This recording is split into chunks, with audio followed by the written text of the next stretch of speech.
A lot's happened in the NFL over the last week of free agency. Let's talk about how it shakes up the Falcons' draft plans in round one.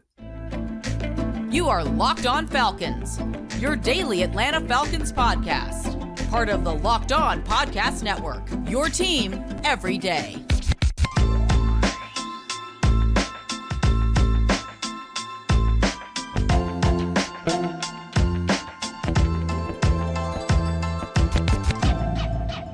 Welcome back, everyone, to another illustrious episode of the Locked On Falcons podcast, your daily Atlanta Falcons podcast, part of Locked On Sports Atlanta, your team every day. And today's episode is brought to you by Game Time. Download the Game Time app, create an account, and use code Locked On, and you'll get $20 off your first purchase. So if you don't know me, I'm your very humble host, Aaron Freeman. Been covering the Falcons for far too long, formerly at falcfans.com, RIP. You may also know me as Sirius Black, aka Mr. Drew, aka the Jolly Green Giant, aka Mr. aka. And guys, I thank each and every one of you that is an everydayer of this podcast that makes it your first listen or first watch each and every day.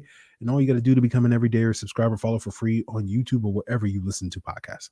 So today's episode is a mock draft Monday. Later in the episode, we'll be joined by Luke Braun of Locked On Vikings. He'll give us the scoop on Kirk Cousins' performance in Minnesota, ups and downs over the last 6 years. We'll talk about why adding a big-time wide receiver in the draft might be the thing that pushes the Falcons into Super Bowl contention over the next few years. But we'll start off today's mock draft Monday a little bit differently than we normally do. Normally we look at a specific player or prospect and talk about that player that the Falcons might take at 8.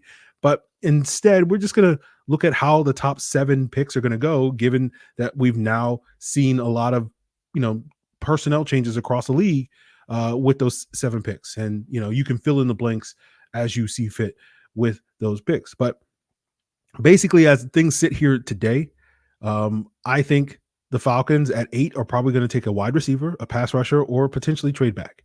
Now, we'll get into why I think that, but we'll see how that all develops. Now, quarterbacks are very likely to go 1, 2, 3 in this draft, with Chicago, Washington, and New England picking at the top. That hasn't really changed in the last week. It seems more likely that we'll see quarterbacks go 1, 2, 3 in the top of this draft. Chicago, of course, traded Justin Fields. Washington and New England both signed 1-year bridge veterans in Marcus Mariota and Jacoby Brissett, respectively. So the assumption is going to be Caleb Williams of Southern California is going number 1.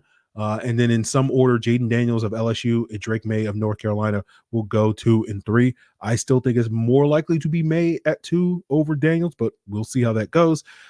Then you get to picks 4, 5, and 6, where Arizona, the Chargers, and the Giants are going, and all 3 of those teams, their most pressing need sitting here today after a week of free agency is the wide receiver position. And of course, you have 3 primetime wide receivers that kind of mirror the top quarterbacks, where Marvin Harrison Jr. is kind of the Caleb Williams, the sort of heavy favorite to go first off the board. And then depending on what flavor you like, whether or not you're going to take Malik Neighbors out of LSU or Roma Dunze out of Washington next. And then at pick 7, Tennessee, after signing Calvin Ridley and addressing their wide receiver needs somewhat, now left tackle becomes their most pressing need. And of course, there's Joe Alt of Notre Dame. That's the clear-cut front runner as the first tackle off the board. We went into the offseason wondering if Olu Fashanu of Penn State would be in the mix there, but it doesn't seem like that's much of a debate anymore.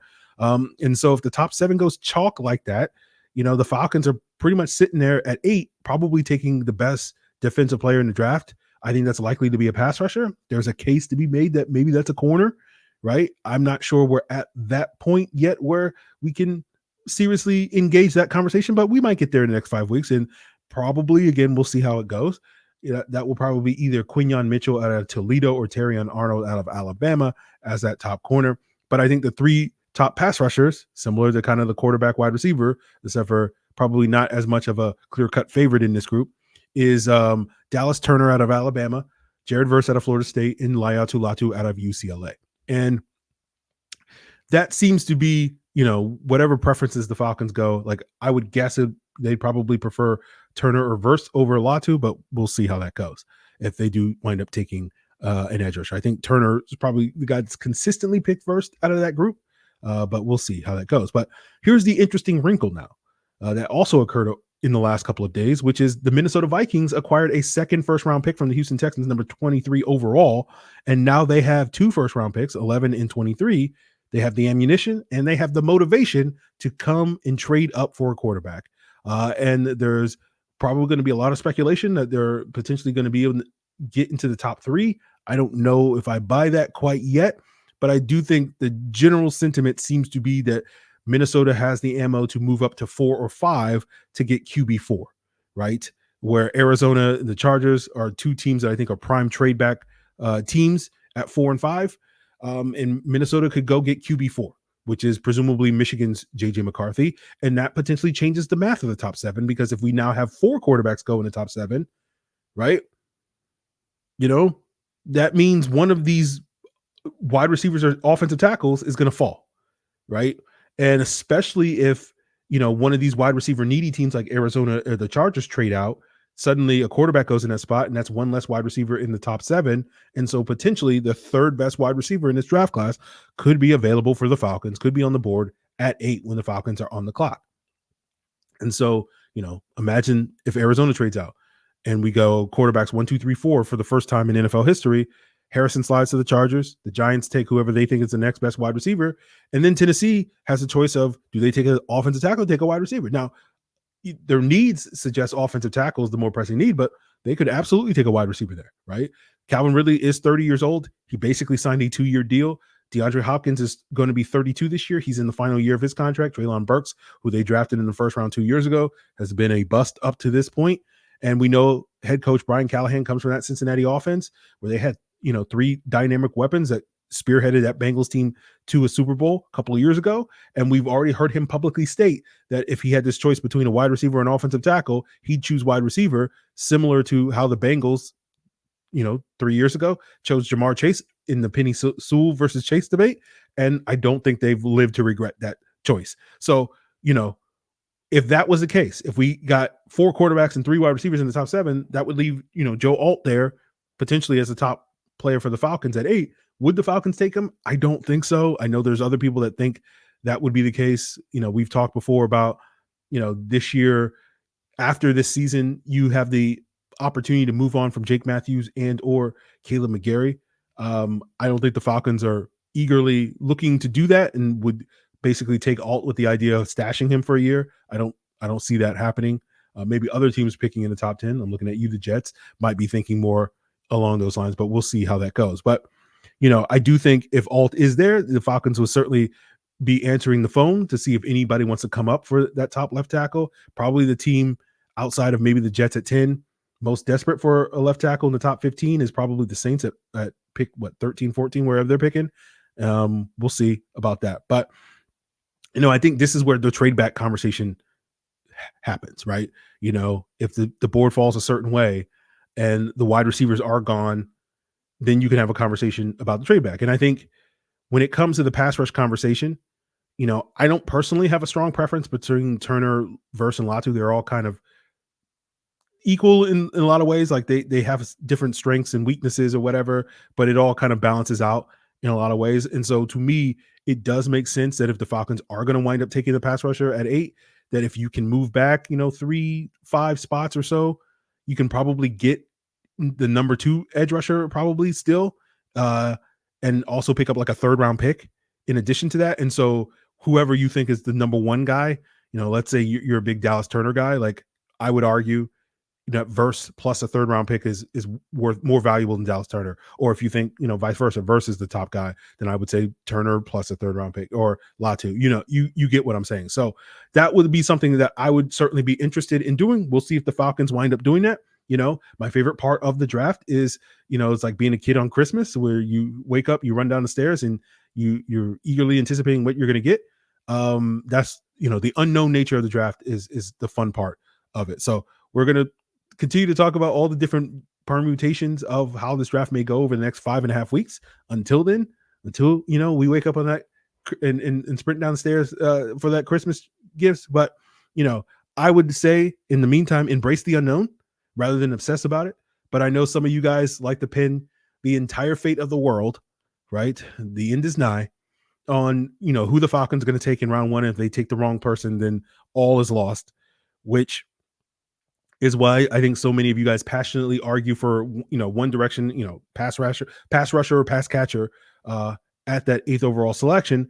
But on that note, we'll discuss why the Falcons taking a wide receiver at 8 potentially raises their ceiling as a football team in the ways that a pass rusher doesn't, as we continue today's Locked On Falcons. Now, did you know that even if you have a 401k for retirement, you can still have an IRA?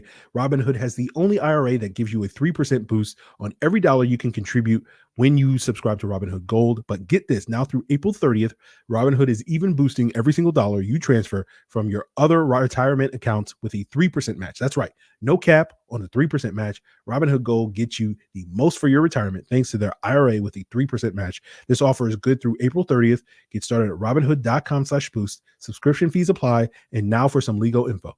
Claim as of Q1 2024, validated by Radius Global Market Research. Investing involves risk, including loss. Limitations apply to IRAs and 401ks. 3% match requires Robinhood Gold for 1 year from the date of the first 3% match. Must keep Robinhood IRA for 5 years. The 3% matching on transfers is subject to specific terms and conditions. Robinhood IRA available to U.S. customers in good standing. Robinhood Financial LLC, member SIPC, is a registered broker-dealer. So, guys, let's continue today's conversation. And basically, the argument I will make is that if the Falcons wind up taking one of the top 3 wide receivers in this draft class at 8, I think it's going to significantly, or at least has the potential to significantly raise their ceiling as a football team. That if you hit on that guy and they wind up being the type of top 5-ish caliber wide receiver in the NFL that can be the engine to your offense, that's going to significantly raise the ceiling of this football team over the next couple of years. And we know that offense wins championships, and that's why, right? Now, I've discussed this in the past on the pod, but if you look at the teams that have made the conference championship games over the last decade, right, the 40 teams that have been the Final Four teams over the last 10 years, 90% of those teams were top 10 offenses according to Football Outsiders DVOA on offense, right? Only 55% of those teams were top 10 defenses. Now, you can get the 90% if you lower it from a top 10 defense to a top 17 defense. So overwhelmingly, the teams that make it far in the postseason have top 10 offenses, right? So the formula is build a top 10 offense, build an above average defense, right? Top 17. And that's a formula for success for being a potential Super Bowl contender. Now, what's interesting is if you look at top 5 offenses, 63% of those Final Four teams, so even overwhelmingly so that those Final Four teams, or the majority of those Final Four teams, not just only have like the 7th or 8th best offense, but they have the 3rd or 4th or even top offense in the NFL. Now, the Falcons have a long ways to go before they get there. If they're coming off a season in 2023 where they were 24th in both DVOA on offense and defense. Now, adding Cousins should improve that offense, but when you look back at Kirk Cousins' 7 seasons as a starter in the NFL, 9 seasons as a starter in the NFL, there haven't been too many top 10 offenses that he's helmed. The 2 that he has were in 2016, under year 2 of Sean McVay, where they were 3rd in DVOA on offense that year in Washington. In 2020 in Minnesota, they were 9th in DVOA that year.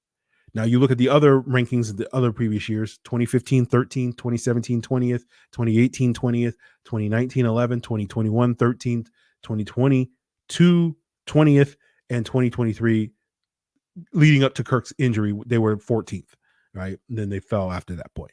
Now, to me, what stood out about those 2016 and 2020 offenses in particular were the amount of explosive plays that they generated, 20-plus yard plays. The 2016 Redskins were 2nd in the NFL that year in terms of 20-plus yard plays, explosive plays, spearheaded largely by a healthy Deshaun Jackson as well as others. And then the 2020 Vikings were 7th in explosive plays, and that was during Justin Jefferson's sort of breakout rookie season.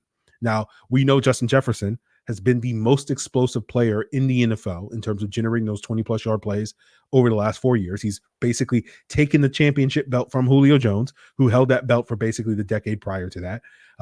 And so to me, if you're not really following what I'm basically saying, is that if the goal is to maximize this Kirk Cousins window over the next 2 or 3 years that he's the quarterback, and the goal is to try to compete for and win Super Bowls in that period of time, I think it's in the Falcons' best interest to try to push their offense as far as it can go, to be the most explosive offense that they can possibly be, right? Unlocking their full explosive potential.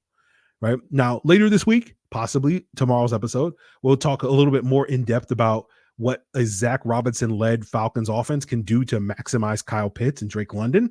And we've also seen them add other explosive playmakers to the offense. Yes, I think, adding Darnell Mooney, Rondale Moore are going to make this offense more explosive. I don't know if they're moving the needle to a huge degree, right? If you look at the explosive plays lost from losing players like Mac Hollins, Scotty Miller, Jonnu Smith, Michael Pruitt, and Keith Smith, assuming none of those guys are going to be back with the team next year. We'll still find out about Miller, Pruitt, and Keith Smith.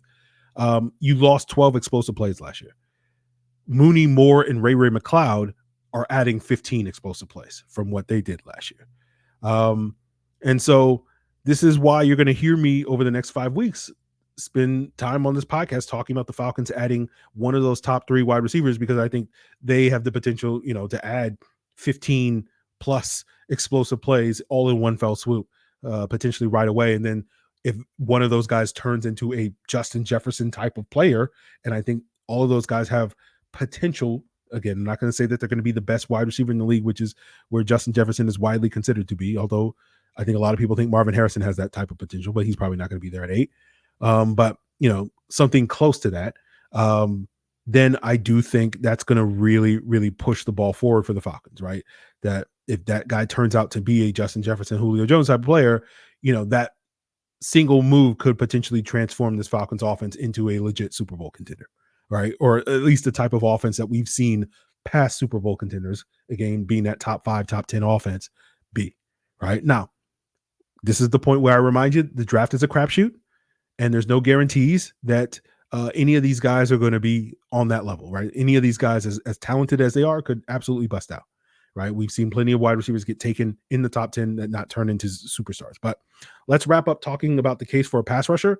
I don't think it's going to unlock the Falcons' Super Bowl potential, but it certainly is going to be valuable come the playoffs when you're facing other teams that have these high potent top 10 offenses in terms of slowing down their quarterbacks, right? That's the most effective way of stopping an elite quarterback is pressuring him, right?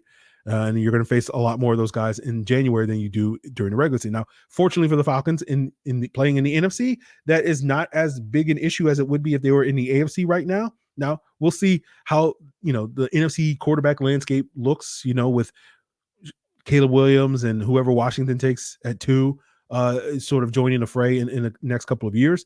And so I want to say I'm not against the idea of the Falcons taking a pass rusher. I just think, if the goal is to win championships, a wide receiver makes more sense. And unless you think that pass rusher is going to be a Von Miller type of player, which spearheaded the rare sort of team that was a defensive driven team that made it to the Super Bowl in the last decade, which is the 2015 Broncos. I don't think that pass rusher is moving the needle for this football team as much as a potential high-end wide receivers. Now, absolutely, people are going to say, well, you can get a good wide receiver in round 2, and it's a better, to get a good pass rusher in round 1 and a good wide receiver in round 2. That's fine.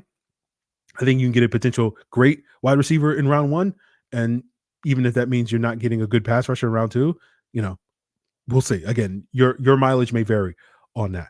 But, I think if you take one of those top 3 guys and they live up to the hype, it raises the ceiling for this football team. If you take a pass rusher and wait on a wide receiver, I think you're essentially raising the floor. And so it's basically an argument of, are you trying to keep up with the Joneses, or are you trying to slow them down, right? Are you trying to outscore teams and outscore the best teams and the best offense in the NFL, or are you just trying to slow down those offense? And I think either path, makes sense. I don't think either is the wrong path. It just kind of depends on your perspective. So the next time you get in that knockdown, drag out argument about what the Falcons should do at 8, just remember that ultimately it's a slight difference of opinion when it comes to these guys. And you may also think that, Zach Robinson is going to do a lot more for Drake London and Kyle Pitts to raise the ceiling of this offense than other people think. And that's fine, right? And that, again, will be something that we may explore later this week on the podcast, possibly even tomorrow on the pod. So stay tuned to that, but continue to stay tuned to today's Locked On Falcons, where Luke Braun of Locked On Vikings is going to share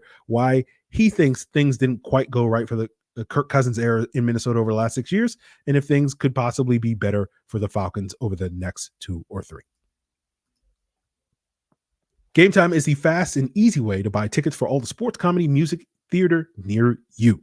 And of course, now I'm sure many of you guys have just finished watching Selection Sunday, and you're wondering, how can I get, these NCAA tournament tickets. And that's where Game Time is there. Like, you don't have to plan these things out in advance because they have the killer last minute deals that you can buy tickets in seconds right up to the start of your event. And not only that, all in prices mean you're not going to get hit with hidden fees. You can see the view from your seat before you buy, so you know exactly what to expect when you arrive. Just take the guesswork out of buying tickets with Game Time, whether you're looking for sports, comedy, or music theater. All you got to do is download the app, create an account, and use code LOCKEDON for $20 off your first purchase. Terms apply. Again, create an account and redeem code LOCKEDON, LOCKEDON, for $20 off.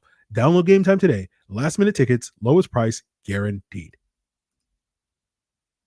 All right, everyone. We are once again joined by an illustrious guest. He is Luke Braun, the host of the Locked On Vikings podcast. And we had Luke on this podcast a little over a month ago. And I got to give you your flowers, Luke, because we had that conversation the Wednesday before the Super Bowl. And then that conversation aired on Locked On Falcons, I think the Monday after the Super Bowl. And, up until that point, I did not seriously think it was likely that Kirk Cousins was not going to be a Minnesota Viking in 2024. And then after that conversation, I'm like, okay, this is real. And so, I spent the next month on this podcast saying this is real. My commenters didn't necessarily agree with that, but it all comes from you, Luke. The Locked On Podcast Network does such a great job hiring people that cover Happy to help your team every day. So you deserve a lot of the credit for sort of getting the ball rolling is basically what I want to say. I like that was a very humble sounding victory lap on people who didn't think that this was going to happen. That was good. Yeah, thank you. I learned from the best. So I always intro myself as so humble. So I do what I do. But let's talk a little bit about Kirk Cousins leaving Minnesota as well as landing in Atlanta. Yeah. Like all quarterbacks, I'm sure amongst Vikings fans, it was polarizing move, right? I'm sure he had his supporters. I'm sure he had his detractors, and people had to fight it out, yell at each other as they often do when it comes to quarterbacks. But, I imagine after 6 years of Kirk Cousins in Minnesota, sort of the general feeling is that whole era kind of ran its course, right? And it was kind of time for the Vikings to sort of start a new chapter. Is that a fair assessment of it? Yeah, they had 6 years of this like kind of experiment. When Kirk Cousins joined, it was 2018. They were coming off a 2017 NFC Championship appearance with a backup quarterback, thinking, okay, if we get serious quarterback play, clearly this roster is ready to, really, really contend. So let's get a serious quarterback. We got one in free agency. Don't even have to spend draft picks on it. Let's see what happens. And they essentially spent 6 years maneuvering the cap and figuring out ways to kind of fill roster holes as they came up, doing, various, doing that like with various degrees of success. But that was always the thing is we're in a window. That was always the idea when you had Kirk Cousins in the building. We're in a window and let's try to keep that window open as long as possible. And they never really got close to what they wanted to achieve. Yeah, I think it's interesting, those parallels, because you talk about Kirk being added to that Vikings team as an idea to get over the hump to be a Super Bowl team. And the Falcons are kind of adding Kirk now to try to get over the hump to be a playoff team, right? We don't have as much success as the Vikings had in that 2017 season. It's a different expectation, and he's older and he's coming off that Achilles and stuff. So sure.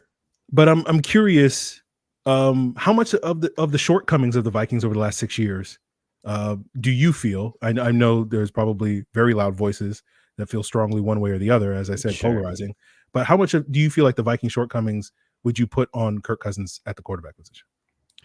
I mean, not all, but definitely a significant amount. Here's what I've always said about Kirk Cousins and why. I mean, I was against it when he joined in 2018, and I've kind of stayed against it. And the thing that he was never able to prove me wrong on was consistency. He has, I've got the chaos meter. If anybody who follows me on Twitter knows, I got a whole meter for this. There are just some games where he's this and some games where he's that. And the games where he is on, where he's super dialed in and he's got the exact same amount of the exact right amount of playmaking, risk taking, but not too much risk taking, and not too conservative, but still protecting the football. You get these gaudy, 350-yard, 3-touchdown games, and it looks like, man, if you could string 17 of these together, these guys are a Super Bowl team. And that was always what the Vikings saw was, man, the seeds are there, and it's all if you can only just get it for enough games in a row. But they could never get it for enough games in a row. And that turned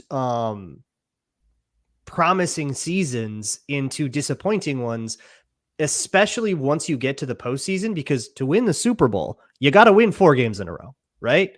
Unless you get the number 1 seed, and you're probably not getting that without winning 4 games in a row at some point. So you got to be able to go on a winning streak. You got to be able to find that consistency and get hot and sustain that winning streak for a month. Kirk was never really able to keep that together, and he would make, bozo mistakes. There's all kinds of infamous funny moments, like the one time he lined up under the right guard instead of the center, and Alexander Mattison had to move him, caused a crucial timeout in that game. There was an interception in 2022 where he just literally threw to the wrong color. He said after, he was like, yep, I just thought at the corner of my eye that was a white jersey, it was a blue one. Like, that just happens sometimes, just total bozo stuff.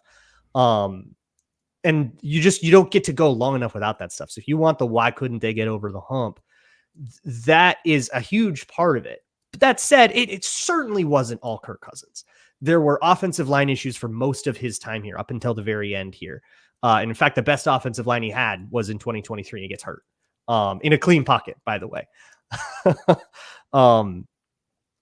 There's issues with, on and off with of course, you have this coaching debacle. You have the pandemic that gets in the way, right? And I think the pandemic is probably an underrated factor in just disrupting the chemistry and the momentum of the Vikings that really were going into 2020, coming off a playoff appearance, thinking we're ready to take this next step now. Especially because they were a wild card team and added Justin Jefferson. Like, that felt like it was supposed to be the moment, but the pandemic really messed with them, and that's clearly not something that's going to repeat itself in Atlanta. Hopefully, God forbid. But that messed up a lot of the things. And I will spend a lot of time on Locked On Vikings. I think just sort of, or at least I'll spend a lot of time just kind of thinking about this sort of 6-year stretch. But at the end of the day, what was supposed to be a perennial contender. This was supposed to be top 3 team in the NFC, Super Bowl odds, bye weeks, division titles, dominating, getting into the dance every year and making a run. They made the playoffs twice and they won a game once.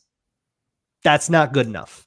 And so for the Vikings, it was time to move on. And the Vikings are now in a spot where they have no commitments at all. Kwesi Adofo-Mensah has essentially torn the roster down to its studs. And they if you just look ahead, beyond just the 1-year deals and guys that are on rookie contracts, of course, they don't have any real commitments for 2025 and 2026. They now have a couple because they just signed one. But they aren't really in a place where this is a team that is together and is a completed thought. This is very much now a work in progress. So guaranteeing fully a couple of years to contend with a roster you understand is a work in progress. It was weird to live that way for the last couple of years, and it'd be even weirder to stick with it. So it makes a lot of sense for the Vikings to say no to what the Falcons did. But looking at where the Falcons are at, and Kyle Pitts on a rookie deal and Drake London on a rookie deal, these guys that are here that you have team control on, and then you can pay them and you can keep them in, it does make sense, I think, for the Falcons to take a shot with that and say, this is a quarterback that can get us over that hump and achieve more, 7-10 with really bad quarterback play. Okay, let's get some at least decent quarterback play, maybe a little bit inconsistent, but when he's on, he's on. And let's see if we can't get 2-3 more wins and take this NFC South. There you go. Well, Luke, we'll leave it on that positive note. You got a hater. You got to understand. I'm a hater. Okay. I've been a Kirk hater the entire time. I've been on Locked On Podcast Network for 6 years. I've been a Kirk hater the entire time. So I'm not the median opinion here. I understand. No. And that was what was so interesting to me because, I've seen a lot of your work on Kirk, and I wouldn't call you a hater, but you were, let's call you a skeptic, a Kirk skeptic, right? That's better. Yeah. I'm a skeptic.